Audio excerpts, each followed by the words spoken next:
지금 전국 안보 민생연한이 산적해 있음에도 우병우 청와대 민정수석 논란이 모든 이슈를 블랙홀처럼 빨아들이는 분위기입니다. 청와대가 박 대통령의 어제 국가안전보장회의 발언에 대해 우수석과 관련 없는 것이라고 해명하고 나선 것도 그 때문이 아닐까 싶습니다. 황태순 정치평론가, 김한옥 계명대 정치외교학과 교수, 김홍국 경기대 겸임교수, 황장수 미래경영연구소장 네 분 모셨습니다. 어서 오십시오. 네, 안녕하십니까. 각종 의혹이 제기되고 있는 청와대 우병우 민정수석, 물러날 생각도, 박근혜 대통령 경질할 생각도 없는 것 같습니다. 박지원 비상대책위원장, 어제 국가안전보장회의가 우수석의 자리를 보존하는 회의였냐라고 힐난했습니다. 박지원 비대위원장의 이야기 잠시 들어봅니다. 국가안전보장회의는 국가의 안전보장 대책을 논의하는 회의이지 우병우 수석의 자리를 보장하는 우병우 안전보장회의가 아닙니다. 우 수석은 이러한 의혹만으로도 이미 민정수석 업무가 불가능한 상황입니다. 현직 민정수석의 배지를 붙이고 검찰 수사를 받은 전례는 없습니다. 흔들리는 검찰, 흔들리는 대한민국의 국가안전보장을 위해서는 우수석 스스로가 사퇴하거나 박근혜 대통령께서 해임해야 한다는 것을 다시 한번 거듭 촉구합니다. 박지원 비상대책위원장, 온갖 의혹만으로도 이미 업무가 불가능하다 했는데 정작 청와대는 국가안보에 대한 소명의식을 이야기한 것이다 해명을 했습니다. 지나친 확대 해석이란 얘기인데 황 의원님, 어제 별다른 코멘트가 없었는데 오늘은 청와대가 입장을 내놨습니다. 어떻게 듣고 계십니까? 어제 박근혜 대통령 NS에서 말씀이 소명의 시간까지 의로운 일에는 고난을 벗삼아 당당하게 소신을 지켜나가자. 저도 무수한 비난과 저항을 받고 있다. 이 말씀드리면서 이제 오늘 청와대 설명은 이거 우병우 수석 거냐? 얘기 아니다. 아니고 이제 국가 안보에 대한 그런 어떤 소명 의식 이런 거 말씀하셨다 이야기하는데 그래서 제 귀에는 꼭 그렇게 들리질 않아요. 왜냐하니까 지난해 박근혜 대통령께서 유승민 의원을 향해서 배신의 정치를 심판해달라 말씀하셨던 것은 무슨 당 관련 장소에서 말씀하신 게 아닙니다. 국무회의장에서 말씀하셨거든요. 그러니까 박근혜 대통령께서는 그게 국무회의장이든 또 NSC 회의든 수석 비서관 회의든 간에 본인이 하시고 싶은 말씀을 그런 식으로 해 오셨어요. 그리고 뭐 오늘 모든 언론도 그렇고 모든 사실 상당수 대부분의 국민들 시청자분들께서도 이게 좀 가장 뜨거운 핫 이슈로 올라와 있는 우병우 수석한테 마치 그저께 우병우 수석 그랬잖아요. 한 50분간 춘추관에 내려와서 때로는 책상을 쳐가면서 자기는 결국 정무적 판단에 의해서 물러날 생각 없다라고 이야기하는 가운데 바로 그 다음날 대통령께서 의료운 일에는 고난을 벗삼아 당당히 소신을 지켜나가라 하니 그것이 우병우 수석을 갖다 어떻게 보면 역성 들고 좀 뭐랄까 이렇게 비유하는 듯한 그런 말씀이라고 해석하는 것이 아마 저뿐 아니라 상당수의 이 많은 의견, 다수의 의견이 아닐까? 많은 분들의 의견 아닐까? 좀 그렇게 생각하는데. 네. 자, 여기서 이제 이 대통령이 한 말을 언론과 국민 다수가 오독을 했다라는 어떤 책임 문제가 나오는데요. 자, 소명에서 이 뜻 1을 보면 영어로 이제 콜이라고 부르는 소명의식이라고 우리가 의무 책임을 뜻하는 부분 아닙니까? 소명의 다른 뜻은 이 소명 자료 이런 뜻으로 쓰이면서 해명을 뜻하는 이야기 아닙니까? 그러면 앞에 거로 말하면 안 보고 뒤에 거로 말하면 우병우에 대한 해명이겠죠. 우병우의 해명이겠죠. 자, 그다음에 다르겠죠. 비난, 비판 부분이 또 있습니다. 자, 비난에 있어서 이 국가의 사드 안보 정책에 대한 야당의 어떤 비판이라 그러죠. 비난이라 그러지 않지 않습니까? 그다음에 우병우 수석의 개인적 일탈 행동이 있다면 거기에 대한 비난이라고 하지 않겠습니까? 자, 그렇기 때문에 만약에 이 일론 전체가 대통령의 말씀을 오독을 해서 이렇게 대통령은 국가 안보를 이야기했는데 우병우 수석이 누가 뭐라 해도 해명이 다 될 때까지 꿋꿋이 잘 버텨라고 이렇게 해석을 해서 언론에 그렇게 나왔다면 이 말씀 자료를 만든 청와대 직원이 자질이 부족한 걸로 우리가 인식을 해야 되는 거 아닌가 이렇게 생각을 합니다. 예.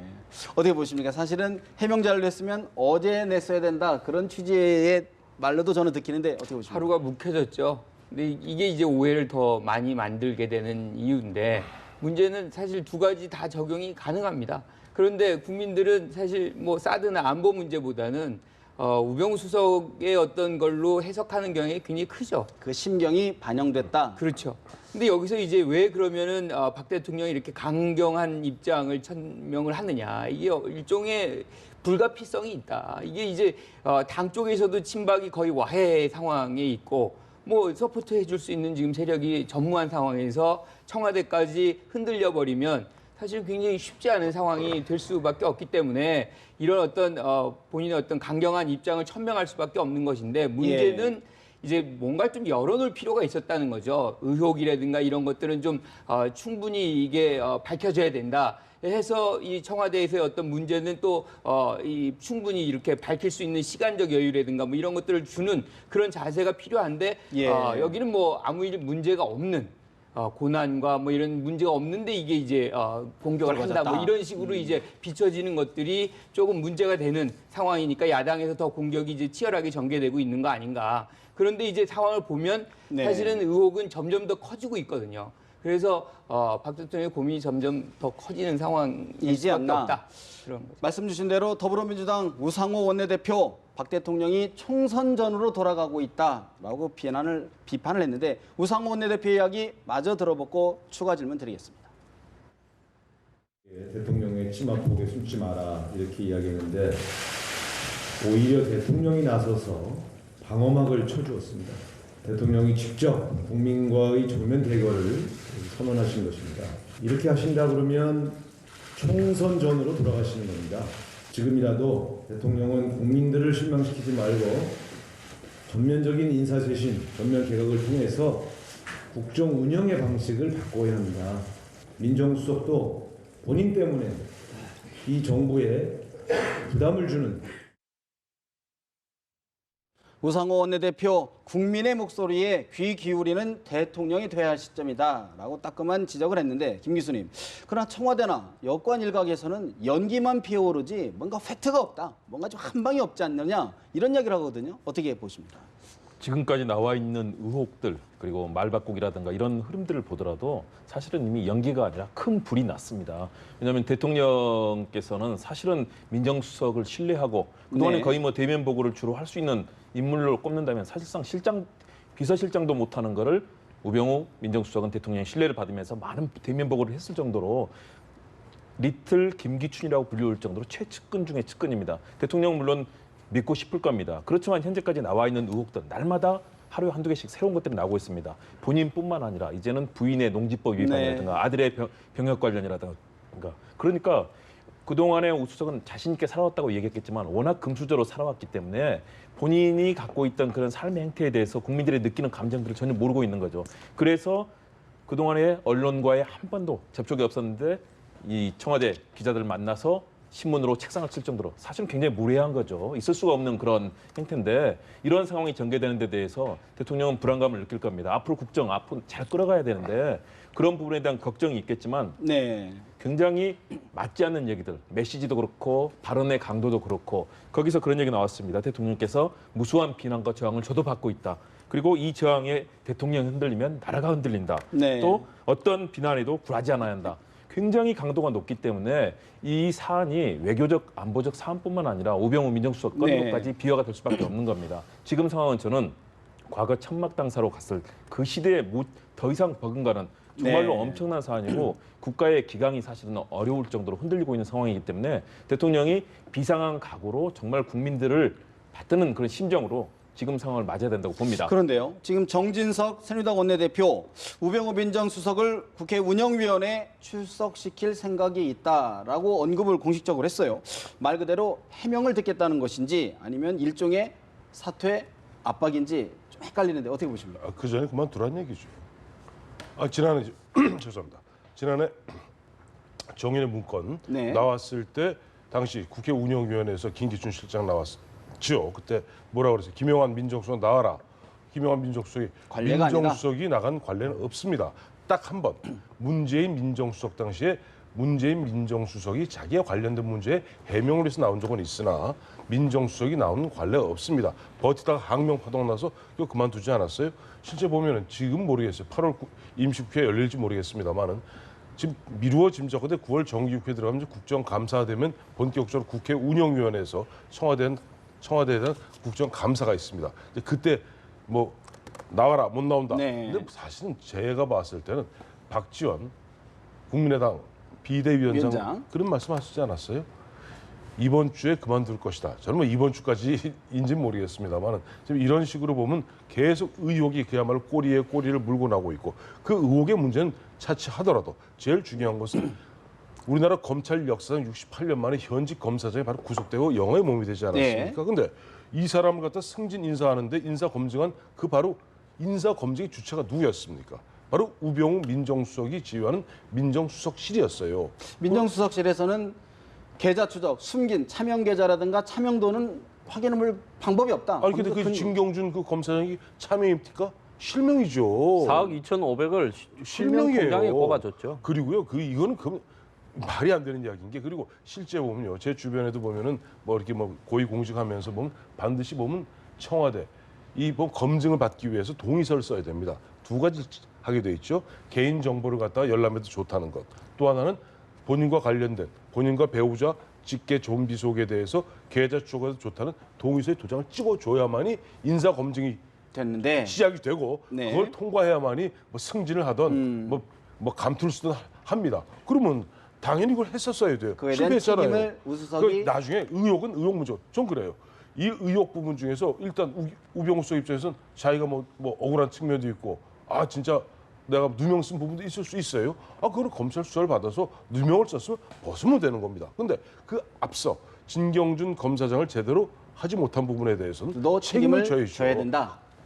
자, 이 검사가 이 검찰 간부가 차관급 검사장이 되는데 본인은 주로 금융 정보에만 종사해 왔습니다. 그런데 어느 날 4억 2,500이라는 뭉칫돈이 꼽히고 그다음에 재산 신고한 내역에 보니까 88억의 벤처회사 주식이 있었다면 대부분은 업무와 관계에서 이 벤처의 비리가 하나 적발되어서 혹시 그 대가로 받았을지 하는 부분에 대해서 조사를 해야 되고 의혹을 가져야 예. 된다. 그러면 당연히 그 부분에서 조사가 들어가게 되면 소명이 시원찮아질 수밖에 없으니까 왜? 이 넥슨 주식을 또 받았다가 팔고 또 다시 넥슨 재편을 받고 하는 사이에 돈이 왔다 갔다 했는 내역이 나오게 될 거 아닙니까? 그러면 결국은 그게 밝혀졌을 건데 과거에 네. 한 검찰총장을 임명하다가 이 검증 과정에서 스폰서를 받았다라는 것 때문에 민정수석 한 명이 그만뒀지 않습니까? 그래서 이 부분뿐만 아니라요. 본인이 현장에 없었다 했다가 나중에 4시간이 있었다 업무 시간에 더 나아가서 안 팔리던 땅이 아니라 서로 살려고 했다는데 안 팔리던 땅이다. 소송이 진행 중이어서 상대편이 7평짜리를 가지고 이렇게 이 맹지를 못을 박듯이 박아놨는데 네. 그걸 갖다 소송을 통했다. 근데 소송의 와중에 넥슨은 그걸 땅을 살려고 진행시켰고 소송이 끝나자마자 사갔다. 그럼 넥슨은 바본가? 넥슨은 거래를 통해서 30억을 손해를 봤다. 이렇다면 당연히 국민들이 제기할 수 있는 의혹은 이게 도대체 왜 이럴까? 이러면요, 이쯤 되면 그만두고 소명해야 되는 겁니다. 합리적인 의심, 합리적인 의혹만으로도 거취를 결정하기 충분하다. 그런 말씀이신데 박근혜 대통령이 다음 주 월요일부터 닷새간 여름 휴가를 갑니다. 관저에서 일단은 머무를 계획이라고 합니다. 김 교수님, 사실 휴가 닷새간 이후에 어떤 구상, 어떤 돌파책 내놓을까요? 어떻게 보십니까? 원래 이제 또 박 대통령의 경향을 보면 휴가나 외유 갔다 온 다음에 많은 변화가 발생하는 그런 시간으로 활용이 네. 되는 경우가 종종 있었습니다. 그래서 아마 이 시간도 결국에 이 문제를 어느 정도 해결되는 그런 시간으로 좀 되기를 바라는 그런 휴가가 아닐까. 일단은 그렇게 생각을 하는데요. 좀 다운시킬 수 있는 계기가 그것도 된다. 그렇고 여기 문제 해결자들이 여기 안에 있거든요. 지금 사실 친박이든 여기 뭐 우수석이든 마찬가지로 지금 모든 문제를 대통령한테만 지금 맡겨놓고 있는 형국이에요. 모든 게 문제 해결을 실질적으로 나서서 내가 잘못했다, 내가 책임을 진다. 아무도 그런 사람이 지금 없는 거거든요. 네. 이거는 실질적으로 그 뭔가 이렇게 한 정권을 같이 도모하고 운영하는 구성원으로서는 상당히 좀 무책임한 그런 그러면 부분이 있는 거거든요. 우수석에 대한 거취 부분에 대한 것도 추가로 든 입장이 나올까요? 직접적인 입장? 분명히 이 상황에서 예. 사실은 우수석은 어느 정도 본인이 사실 유지하기가 굉장히 어렵습니다. 지금 당 내부에서도 친박이 거의 와야 되는 상황에서 서포트해주고 지원해줄 수 있는 세력은 거의 없어요. 그렇다면 이게 휴가를 갔다 온다 그래가지고 상황이 변화가 되느냐? 그럼 그것도 굉장히 어렵거든요. 그렇다면 우수석에게 생각할 수 있는 시간을 그렇죠. 주는 그 것이다. 안에서 이제 돌아오기 전에 이제 뭔가 선언을 스스로 한다면 돌아와서 뭔가 운신을 하기가 좀 쉽지 않을까 그런 기대를 해보는 거죠.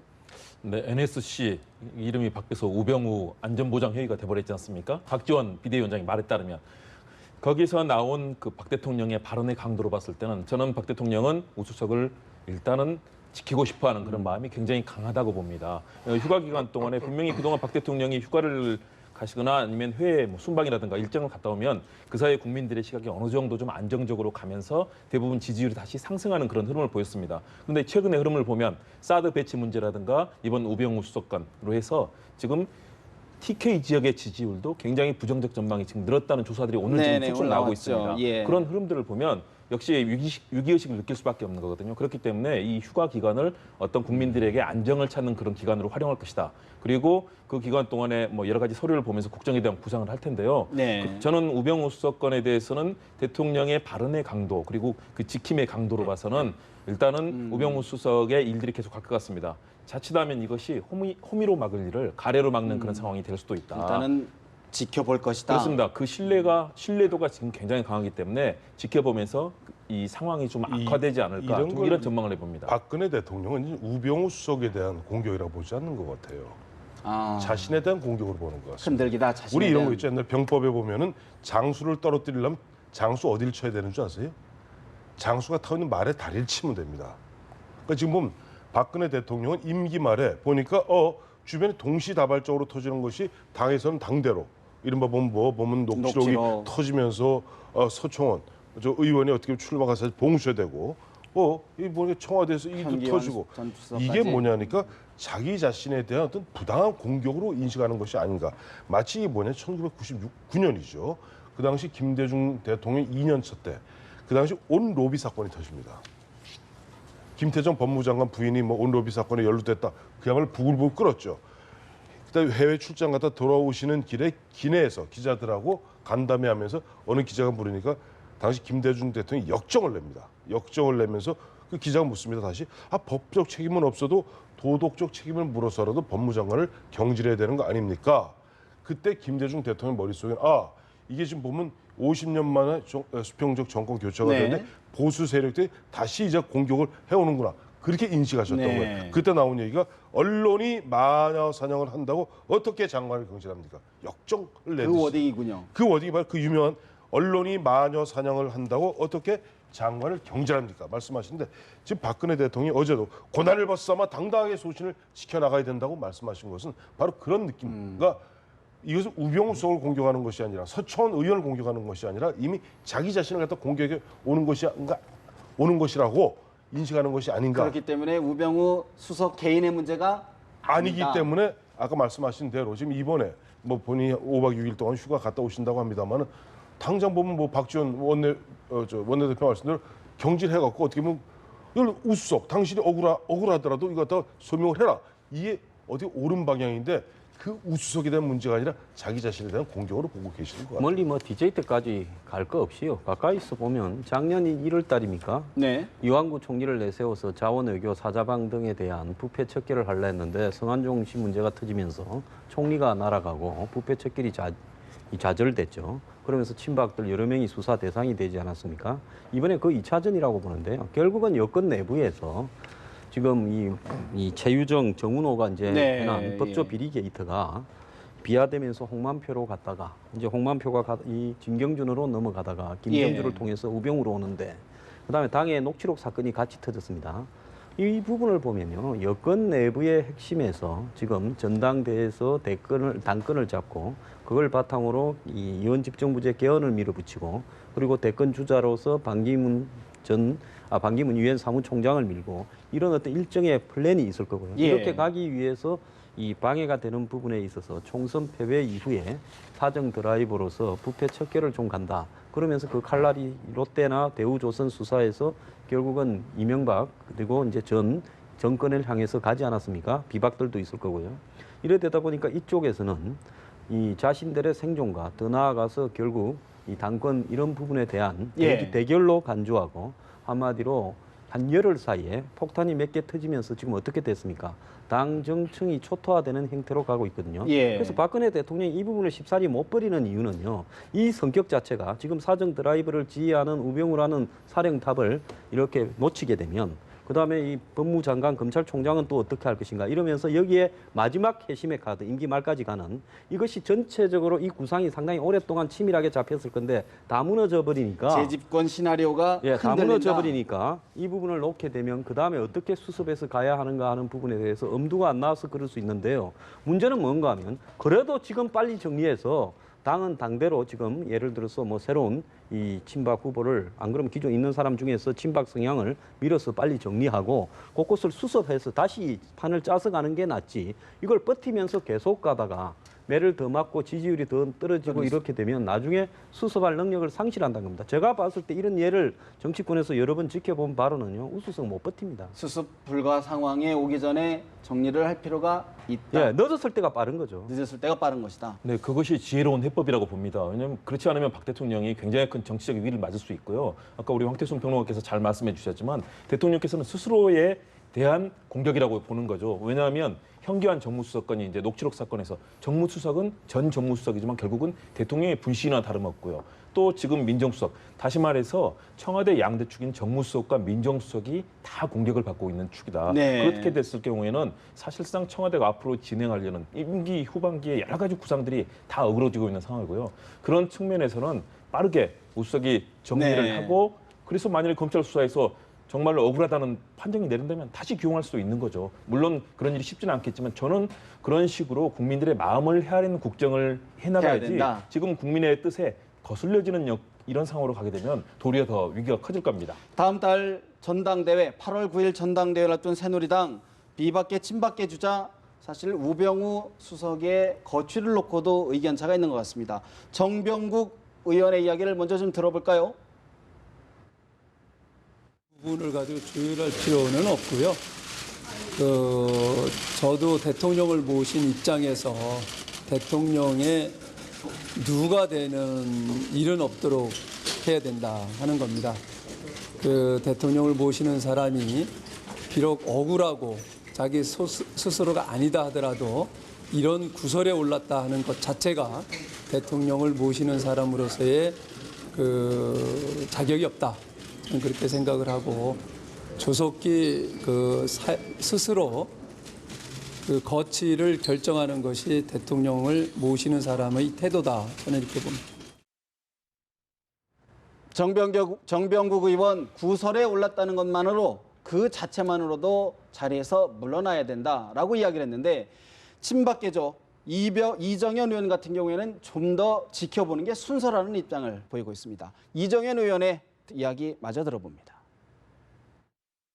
본인이 저렇게 아니다라고 여러 가지 경로로 해명을 하고 이렇게 한다고 한다면 일단은 좀 그래도 어느 정도는 지켜보는 것이 순서이고 공정이나 자정 능력이 있는 사회이기 때문에 그걸 믿고 조금 더 지켜봐야 되지 않을까 싶습니다. 소명이라는 걸 갖고 말씀하신 것에 대해서 우병우 수석에 대해서 이렇게 옹호하는 발언이 아니냐라는 말씀도 있지만 저는 그렇게 보지는 않습니다. 이정현 의원 당권 도전을 선언을 했는데 이 문제 그냥 넘어가는 것 아닌데 왜 이렇게 서두르느냐 좀 지켜보자 이런 얘기거든요. 김 교수님. 전당대회에서 이번 문제가 결론이 안 날 경우 지금 논란이 될까요? 어떻게 보십니까? 계속 될 수밖에 없다고 봅니다. 지금 이 사실 새누리당의 경선은 쟁점이 없었어요. 쟁점이라고는 비박 대 친박이 대결을 하느냐 마느냐, 서청원 의원이 나오고 나경원 의원이 나오느냐, 뭐 이것이 온갖 이제 경선 과정을 이렇게 덮어버리는 그런 뉴스였는데 그게 갑자기 일거에 사라지면서 사실상 쟁점이 없는. 그런데 더 중요한 거는 국민들이 알고자 하는 어떤 정책이라든가 비전이라든가 특히나 이제 이후에 있을 대선 경선 과정이라든가 어떻게 해서 정권 재창출하느냐 뭐 이런 것에 대한 비전 제시 아무도 지금 하지 않고 있거든요. 그러니까 이런 부분에서 실질적으로 상대에 타격을 줄 수 있는 새로운 조건이 하나 이제 요건이 등장을 한 거죠. 따라서 비박은 이것을 계속 확대 재생산함으로 해서 아마 우수석이 사퇴를 하거나 어느 정도 잠잠해질 때까지는 계속해서 이거를 쟁점화. 공세의 어떤 빌미로 활용할 것이다라고 봅니다. 이 최근에 보니까 서청원 의원이 이런 얘기했죠. 음습한 정치 공작, 공세가 공작 정치, 정치 공작 이런 얘기했어요. 마침 보니까 지난 7월 14일 보니까 김무성 전 대표가 7.14 전당대회 승리 2주년 기념 행사를 하고 그 이후에 보니까 묘하게 일인들이 다닥 터지니까 지금 서청원 의원이라든가 친박 쪽에서는 이런 친박을 무력화시키고 그야말로 비박 쪽에서 내년 대선에 유리한 고지를 점하기 위한 그 전 단계로서 이번에 전당대회를 보는 것이 아닌가. 이 부분에서 또 뭐 우병우 수석까지 연결이 되는 게 잘 네. 보세요. 현기현 전 정무수석이라든가 최경환 의원 당시 윤상현 의원 등 그 녹취록에 나온 거 보면은 아 형, 내가 별거 다 갖고 있어. 또 뭐 현기현 수석 같은 경우도 당시 수석 같은 경우도 저 국무총리실이라 공직기관에서 갖고 있어. 어떻게 보면 우병우 또 민정수석하고 연결될 수 있는 부분이에요. 빨리 하세요. 빨리 하세요. 네. 이러다 보니까 사실은 아까 말씀하신 대로 지금 새누리당 이번 전당대회에서는 큰 틀로 보았을 때는 결국 지금 보니까 아직까지는 수면에 드러나고 있지 않지만은 결국 김무성 대 서청원, 서청원 대 김무성의 어떻게 보면 대결 구도로 그리고 나머지 부분 6분 나와 계십니다만 그 큰 그림 속에서 어떻게 보면 각계 전투라는 모습으로 전개될 가능성이 없지 않아 있다. 저는 그렇게 보고 있습니다. 저는 우병우 수석에 대한 이 자료가 네. 그러니까 김정주가 샀다 넥슨에 저 땅을 상당히 강남에 알려져 있던 유명한 땅이죠. 이미 그 어떤 이전에 권력에 근무하던 사람이 입수한 자료가 이번에 터졌을 가능성이 매우 높다고 보고 있습니다. 일단 터지고 나니까 이런저런 의혹이 나오죠. 돈이 많은 사람이 돈을 관리하는 방법에서 패턴이 있다 보니까 고위공직자로서 부적절한 여러 가지 내용들이 이제 부가적으로 더 나오는 겁니다. 자, 지난번에 녹취가 3월 6일입니까 터졌을 때, 이 선거할 때, 예. 그 살생부에 관해서 윤상현 의원이 막말 울컥한 거예요. 파동. 예. 그때 제가 그랬습니다. 이게 끝이 아닐 거라. 이 녹취가 이런 것이 엄청나게 많이 있을 거고 앞으로 차례대로 터질 것이다. 근데 이번에 이제 다시 터졌지 않습니까? 그때 녹취가 터졌을 때 이항구 공관위원장으로 이 상향식에서 한마디로 전략공천으로 힘이 급속하게 쏠려갈 때 그걸 한번 그 녹취 때문에 커트를 결국은 시킨. 서로 간의 힘의 균형이 이루어지면서 나중에 이제 도장런이 발생하면서 3대 3으로 나누는 단계까지도 갔거든요. 자, 이번에 보면 이 녹취 두 번째가 터진 것이 당 대표를 앞둔 이제 이 친박으로서는 전당대회를 이제 그 앞둔. 이전에 보면 최경환 의원이 50억 수수설이 번진 이후에 아주 그냥 갑자기 그만뒀습니다. 이 대표 출마를요. 그러면 이제 서청원 의원이 불려놨다는 것은 거의 마지막 카드였어요. 그러면서 이제 서청원 의원이 만약에 이 문제에서 또 안 한다, 안 예. 나선다 하게 되면 더 이상 대안의 카드가 없는 상황인 시점에서 이 녹취 2가 터졌단 말입니다. 그러면서 동시에 우병우 수석의 문제까지 터졌어요. 그렇다 보면 여권 내부에 한마디로 이제는 검도도 없고 서로가 가지고 보유한 모든 정보를 터뜨려서 예. 한마디로 그 니 죽고 내 살자식 이전 결국에는 투구가 이런- 벌어지고 있는 상황인 것 같아요. 이런 부분이 친박계, 비박계의 개파 간의 폭로전이다. 그래서 제가 이 문제를 결론을 이야기하는 부분은요. 대통령이 앞으로도 추가 녹취가 엄청나게 터질 건데 사람에 대해서 집착하다가 또 터지고 또 터지면 어떻게 그걸 감당하겠습니까? 터질 때마다 이쪽에 무수한 희생자를 갖다가 담보하더라도 그걸 터자한 쪽도 책임을 묻겠다 해서 원칙대로 다 한번 해보자. 이렇게 가는 것 말고 박 대통령이 버틸 수 있는 방법이 뭐가 있겠습니까? 개파. 이걸 가지고 버티다가는요. 또 터집니다. 한번 보십시오. 네, 개파 간의 이 전쟁은 어쩔 수 없는 상황이라고 봐야 될 것 같고요. 그러나 그 안에서 일단은 그동안에 뭐 최경환, 윤상현 의원들, 또 현기환 수석이 보여줬던 것들은 사실상 공직선거법을 위반하는 회유와 협박, 그 237조를 위반하는 정말 중대한 문제고 우리 정치에 사실은 깨끗하고 국민의 세금까지 지원받는 정당사에서 이런 문제가 생기는 것은 예. 정말 바람직하지 않은 첫 번째는 저는 그 부분이 사실 굉장히 중요하다고 봅니다. 그 부분의 본질을 짚어야 되고요.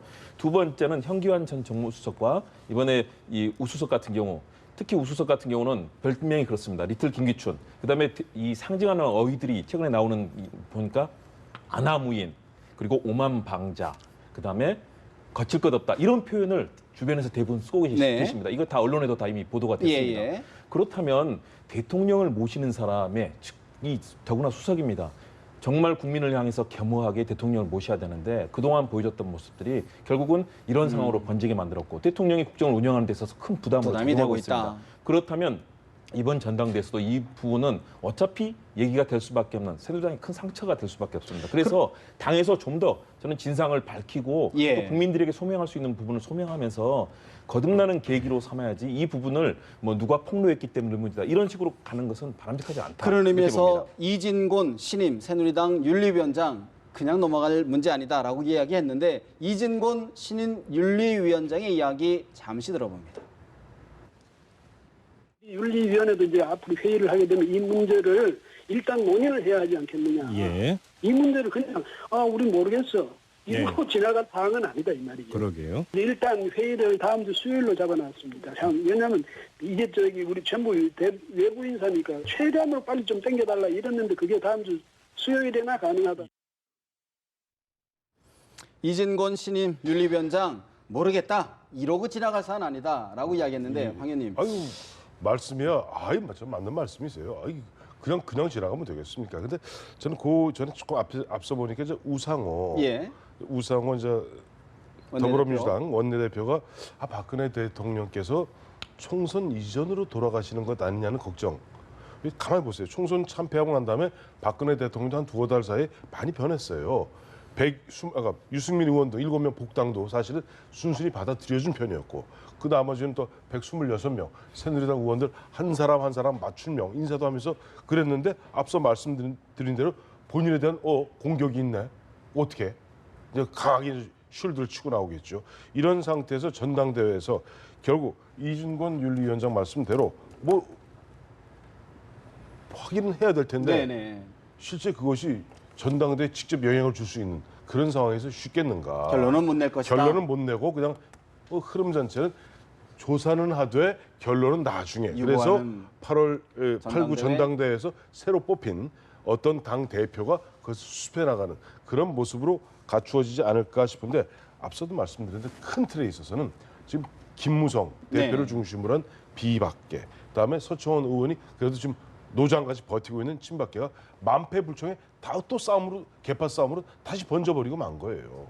자, 이 정말 웃기는 일 아닙니까? 사드 배치하는 날 청와대에서 같이들 친박 비박할 것 없이 대통령 앞에서 같이 밥 먹었지 않습니까? 오찬했죠. 대통령도 이전과 다르게 유승민 의원을 따뜻하게 웃어주고 손도 만져주고 했지 않았습니까? 김무성 대표도 그랬고요. 자, 그때 서로 웃고는 각자 돌아서서 서로가 먼저 칼을 뽑으려 한 거죠. 결국 그날은 구밀볶음한 겁니다. 입으로는 달콤한 말을 하면서 속으로는 다 칼을 품고 있었죠. 그로부터 일주일 안에 이 사단이 다 나가지고 지금 난 거 아닙니까?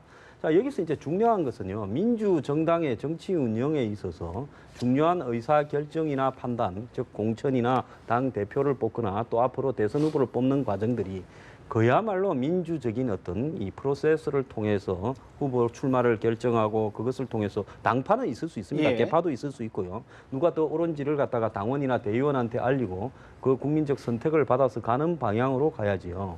지금 저 당이 이제는 아주 상습이 되어버렸습니다. 녹취해서 폭로하고 살생부 뭐 있다고 공개하고 또 살생부 만들기도 하고 더 나아가가지고 이제는 뭐 지난번에 보면 아예 그냥 유승민 처리할 때 보면 공천도 그냥 안 해버리는 이런 행태에서 더 나아가가지고 그렇게 난리지 1년 동안 문제의 본질이라고 하던 사람을 웃으면서 또 받아주고 말입니다. 도대체 원칙도 없어지고 이념도 없어지고요. 이 기본적인 민주주의 룰도 지키지 않는 정당이 돼가고 있습니다.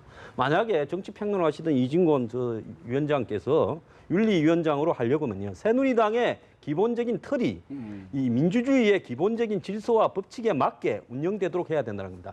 대중들도요. 저런 식으로 이 두 사람 사이에 이야기한 부분을 녹취해서 폭로해서 개인적 이익을 취하려고 한다면 그 사람을 보겠습니까? 안 보고 법적으로 조치를 한다든지 아마 매장을 시키죠. 그런데 하물며 엄중한 도덕성이 요구된다고 할 수 있는 이 정당에서 여당에서 저런 일들이 상습적으로 벌어지고 있다는 것은 정당이 그야말로 뒷골목에 건달만도 못해지는 거 아닙니까? 전당대회 이전에 결론을 내줘야 된다. 그런 말씀이시군요. 당연하죠. 당연하다.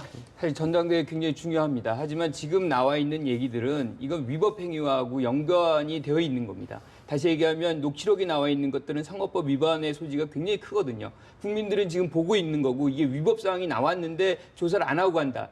이건 말이 안 되는 거고 또 한편으로는 또 반대편의 서청원 의원은 음습한 공작 정치다. 원래 공작 정치라 하면 권력을 가진 세력에서 사실상 그 반대 세력에게 하는 것이 일반적인데 이거는 거꾸로 이런 현상이 나타났기 때문에 국민들로서는 굉장히 의아할 수밖에 없는 거죠. 따라서 이 부분도 정확하게 조사를 해서 이 두 가지 주장이 지금 상충되고 있지 않습니까? 그래서 이게 A는 뭐고 B는 뭔지를 국민들에게 보여줘야만 예. 사실상 전당대회에서도 뭔가 희망을 줄 수도 있는 거고 다시 새 출발하는 그런 것들이 형성이 되는 것이지 이것이 그냥 놓여지면서 전대만 한다. 그거는 의미가 별로 없다고 보는 거예요. 그런 의미에서 지금 야3당에서 요구하는 공직자, 고위공직자 비리수사처, 공수처 새누리당 일부 비박계도 찬성 입장인 것 같은데 이번 논의 좀 진전이 있을 것 같으니까 어떻게 보십니까? 일단은 논의는 진전이 있을 겁니다. 왜냐하면 야3당이 이미 공조를 하기로 합의를 했고요. 그 구체적인 내용들도 일단 어느 정도 선에서는 뭐 국회의원이라든가 또 차관급 이상 뭐 이런 흐름을 다 잡았습니다. 이미 안은 나와 있고 8월 초에 이제 국회의를 제출하겠다 이런 입장들이니까요. 나와 있는데 여당에서 일부 가세해서 수적으로는 선진화법의 숫자에 다가갈지 모르지만 그러나 또 국회 입법하는 과정이 역시 여당과 또 협의를 해야 되기 때문에 예. 여당은 기본적으로 이제 반대 당론을 갖고 있지 않습니까? 그래서 그 부분이 일단은 결론을 내리기는 상당히 시간이 걸릴 거다. 그리고 이번 기회에 저는 반드시 해야 된다고 봅니다. 왜냐하면 우병우 수석관을 보더라도 이렇게 해서 이 검찰을 감독해야 될 위치에 있는 민정수석이 이제 검찰이 지금 조사를 받는데 제대로 될 수 있겠습니까? 될 수 없는 것은 뭐 야당이 주장하지 않더라도 법조계에서 이미 그렇게 얘기를 하고 있습니다. 그렇기 때문에 이번 기회에 공수처법이 제대로 감으로써 우리 고위공직자들의 부패 문제, 특히 우병우 수석관은 개인의 일탈뿐만 아니라 지금 이 사안이 일파만파 계속해서 네. 국정을 뒤흔드는 요소에 가족들까지 본인은 아마 굉장히 가슴이 아플 겁니다. 그렇지만 이 사안이 이렇게 됐을 때는 빨리 정리를 할 수 있도록 그렇게 해서 국정이 좀 정상으로 갈 수 있도록 하는 것이 그리고 공수처법도 이번 기회에 좀 과연 좀 될 수 있도록 노력을 해줄 필요가 있겠습니다. 자, 이 고비처가 이번에는 꼭 돼야 되는 상황에 이미 임계점에 와 있다. 즉 우리가 이제 보면은 경찰이 총 인원이 한 10만 명 정도 됩니다. 네, 예. 그럼에도 불구하고 상당히 이제 조절이 돼요. 통제가 되고 그 이유는 검찰이라는 이 기소권을 가진 세력이 기소 독점. 그렇죠. 그런데 중요한 건 2,000명 정도의 검찰은 실질적으로 기소 독점을 하는데 견제 창구가 전혀 없습니다. 그러니까 이것이 구조적으로 발생하는 부분이 있다는 거죠. 이게 개인적인 것이 아니고 견제받지 않기 때문에 구조적으로 계속해서 발생을 하고 이게 전임 검사장들이 구속되다가 이제 현직 검사장까지 구속이 되는 예. 이런 상황까지 왔다는 것은 임계점에 온 것이고 이게 이제 우리나라만의 문제는 아닙니다. 그래서 여러 나라들이 있죠. 그래서 미국 같은 특별검사제도 있고 미국은 그것만으로도 부족해서 어떤 식으로 하냐면 검찰총장을 선출합니다. 그래서 국민이 직접 뽑게 함으로 해서 국민들의 어떤 의사가 검찰에 좀 더 반영될 수 있는 그 창구를 열어놓고 있거든요. 뿐만 아니라 싱가포르, 말레이시아 이런 고비처들을 만드는 나라는 굉장히 많습니다. 그래서 이번에 꼭 달성해야 될 부분이 있다고 보는 거죠. 물이 이제 끓기 직전이다 이런 말씀이신데. 시청자 여러분들의 그 혼란을 막기 위해서 고비처나 공수처나 같은 겁니다. 같은 건데 우리나라도 보면 수석 비서관 이상을 갖다 감찰한 특별 감찰관자도 지금 작년부터 있고, 운영되고 있죠. 상설특검도 그다음에 있고. 상설특검도 됐죠. 그다음에 특임 검사도 운영합니다. 그럼에도 불구하고 지금 보면은 이른바 공수처, 고위공직자 비리 수사처를 만들어야 된다는 이야기는 뭐냐니까 크게 두 가지예요. 하나는 검찰이 갖고 있는 기소 독점주의의 폐해가 너무나 커졌다. 즉 견제받지 않는 검찰 권력을 이제는 좀 어딘가 디바이드 앤 룰을 해야 된다. 그런 측면에서 저는 사실 공수처 도입 우리의 진지하게 전향적으로 검토해 봐야 된다 생각합니다만은 지금 야3당이 얘기하는 지금 아까 안 조금 일부 나왔잖아요. 거기 보면 더 보면 뭐가 있냐니까 이렇게 돼 있어요. 뭐라고 돼 있냐니까 뭐 보면 뭐 장차관급 저 청와대 행정관급 이상 핵심 어디 있냐니까 교섭단체가 요구했을 경우 공수처는 네. 전직 대통령에 대해서 즉시 수사에 착수해야 이렇게 돼 있어요. 자, 이게 이발의 정쟁적 요소는 흐르는 부분입니다. 그러니까 이미 노무현 대통령 때부터 보면 계속 공수처가 필요하다고 얘기하면서도 안 되는 이유가 검찰이 완강하게 사실 정하거든요. 네. 그러려면 어쨌든 거기서도 보면 이 정치 쪽에서도 뭔가 명분을 갖고 그것을 일정 부분 힘을 뺏는 네. 그런 모습을 비춰야지 지금 야3당에서 하는 대로 마치 이명박 대통령이 조만간 전직 대통령이 될 박근혜 대통령과 겨냥하는 듯 정쟁적 요소가 있어갖고는 부지 하세월 통과 어렵습니다. 근데 정치가 이 고비철을 자유롭게 만들어 둬야 독자적인 기관으로서 이렇게 구속을 시키고 기소를 하든지 할 거 아닙니까? 그 대상자들이 쟁쟁한 사람일 건데요. 그러면 이제 검찰 그리고 정무직 관료들 또 솔직히 말하면 국회의원에 대한 범죄 수사도 제대로 안 되고 있습니다. 그리고 사정감사기관의 또 주요 책임자들도 제대로 안 되고 있습니다. 이런 부분들을 일정하게 다 모아가지고요. 고비처로 모으는 기존에 있는 유명무실한 기관들을 다 합쳐서 통폐합할 필요가 있다고 봅니다. 논의의 필요성은 공감대가 일치가 된다. 이렇게 정리를 해야 될 것 같고요. 더불어민주당도 사실 당권 경쟁이 가속화되고 있는데 잠시 뒤 우상호 원내대표 스튜디오에 모셔서 이야기를 좀 더 들어보겠습니다. 내부 말씀 여기서 줄이겠습니다. 고맙습니다.